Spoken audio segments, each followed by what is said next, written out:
Bonjour, je m'appelle Louis-Étienne Villeneuve, j'ai 25 ans et je suis étudiant à l'Université du Québec à Trois-Rivières où je réalise présentement une maîtrise en études québécoises subventionnée par le CRSH.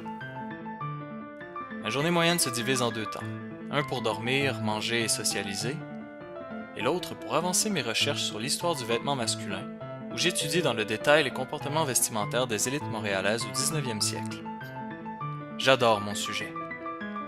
La plupart des gens imaginent qu'être chercheur en histoire, c'est vivre uniquement dans les livres de la bibliothèque ou dans la poussière des archives. Ce n'est pas complètement faux, mais être chercheur ne signifie pas pour autant ne pas vivre. Car au sein de nos travaux, c'est toujours notre société que nous retrouvons, que nous essayons de comprendre pour y vivre mieux.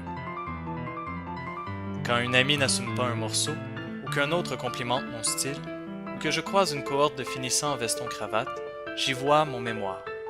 J'étudie ces mêmes comportements dans des manuels de savoir-vivre, des livres de contes et des portraits du 19e siècle. Hier comme aujourd'hui, le vêtement est un facteur identitaire compliqué.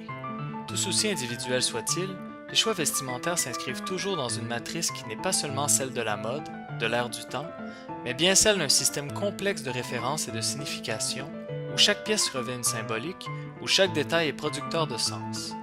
Se vêtir constitue ainsi un langage à part entière, composé de codes plus ou moins explicites, plus ou moins maîtrisés et plus ou moins maîtrisables, mais toujours utilisés pour formuler, dans cette grande synthèse qu'est l'apparence, un statut, une aspiration, une identité. C'est précisément cette signification cachée du vêtement qui m'intéresse pour mon mémoire. Savoir pourquoi et comment le complet trois-pièces est devenu au 19e siècle le nouvel uniforme social du masculin. J'entends démontrer que loin d'être un simple changement de mode, cette transition vestimentaire traduit en fait une modification profonde des mentalités et de l'ordre social. Un objectif que je donne à mon mémoire, c'est qu'il n'éclaire pas seulement le passé, problématique de l'apparence demeurant, encore aujourd'hui, des plus actuelles. Rappelons-le, être chercheur, c'est tenter de rendre notre monde plus intelligible, plus confortable, plus accessible et donc moins menaçant. C'est pourquoi, au-delà du diplôme et des notes, je peux dire avec un grand enthousiasme que je suis Louis-Étienne Villeneuve, chercheur et fier de l'être.